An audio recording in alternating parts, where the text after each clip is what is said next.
That's not me. Okay, so we are in front of the Valesco Theater on Woodford Street for the lottery for tickets to Hedwig and the Angry Inch with Neil Patrick Harris. Very important. He will not be, he will end his run as Hedwig in the next month or so. So it's really important that we get these tickets right now. Fingers crossed. One dude before. Anyway, first show that I ever saw in New York City, I was 10 years old, and it was an off-Broadway version of Hedwig and the Angry Inch, and it was absolutely incredible. And my sister, who was like 20 years old at the time, said that she cried for like, I need to call Elise Edwards, or Paul, what's your name? Paul what? Mayhood, Paul Mayhood. We really need to call one of those two names right now, immediately. Know how this is, okay. So, I mean, we have acting stories, but since I'm here with my friend Amy from the DC Improv, we waited tables at the DC Improv together many a moon ago.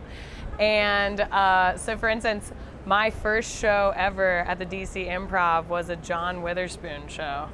And it was probably July 08? Yeah, it was like July 08. Or maybe Kevin Pollak was before that, which was really great because I have a very vivid memory of playing chicken with Kevin Pollak through the doors of the showroom with a full plate of drink, a full tray of drinks, and just being like, oh shit, oh shit, oh shit. I just saw like my job and my life and my chances in Hollywood and like everything just flashed before my eyes, because I was like, either these drinks are going down or I'm throwing them on top of like Kevin Pollak or something, and he totally gave me like a death grimace and then sidestepped me, and crisis was averted, but I will never forget that.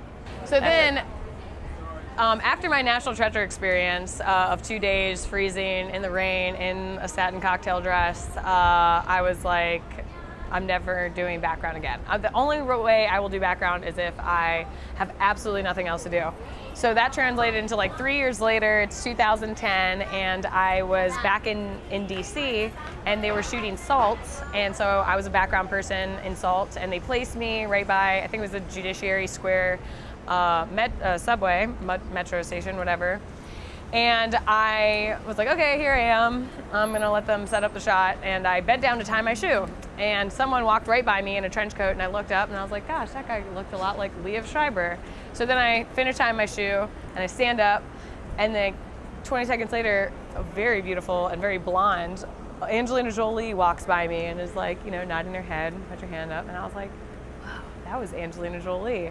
So it was a complete 180 from that 300-person crowd extras experience that I had in National Treasure 2, when I literally didn't see any talent at all, any of the principal talent at all, until it was too late and I didn't give a fuck, and all I needed to do was get home and take an acting exam down at college.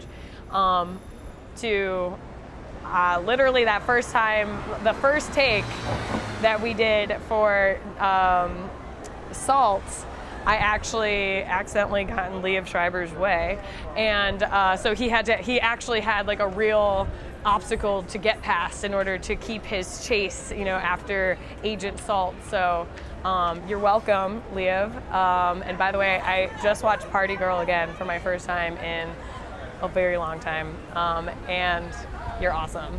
So yeah, that's another little moment. I got really protective of Angelina Jolie, I've got to say. She was really sweet. I didn't spend like a lot of time. I didn't shoot the shit with her or anything like that.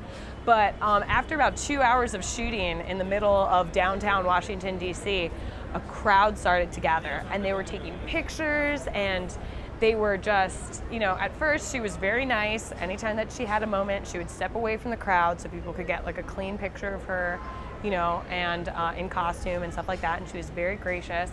But another, 30 minutes, 40 minutes went by, and now it's the height of lunchtime in Washington, D.C., And it was literally a mob trying to get pictures of her. And, you know, they sent a production assistant out to be like, guys, you know, like she took pictures, like you guys need to leave, blah, blah. And, you know, honestly, I feel like she totally would have stayed there for a while, but I was starting to get like really protective over Angie. I was like, okay, yes, we're shooting a movie here. Sir, you need to back up. We're not getting the shot. You're in the shot. You know, she's not here anymore. It's just her stunt lady. She's done for the day, even though she like was definitely around the corner. But, you know, I mean, people need to understand when they are actually getting in the way of production.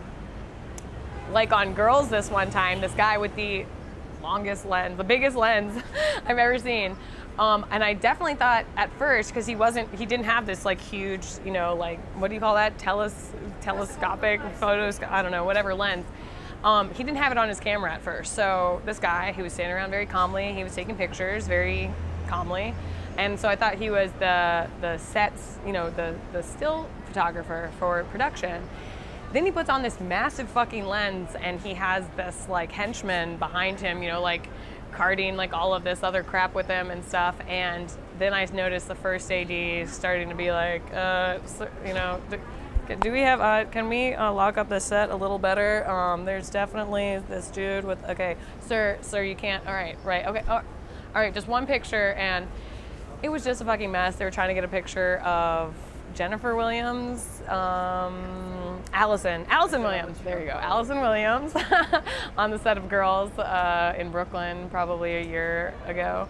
And yeah, and then the guy went from just calmly standing around taking pictures to shouting obscenities at the first AD and then being like, oh my God, I can't believe you didn't get the fucking shot, to his assistant. And I mean, it's a mess. And you're not part of it. Be nice, and you can ask someone if you really, really, really want to know, and there's no signs, very clear signs indicating what exactly the production is and how long it is that you can't park there for. If you don't see any of those, you can ask a person that's standing around, but if they ask you to cross on the other side of the road or to hold on for 2 to 3 minutes while they get a take,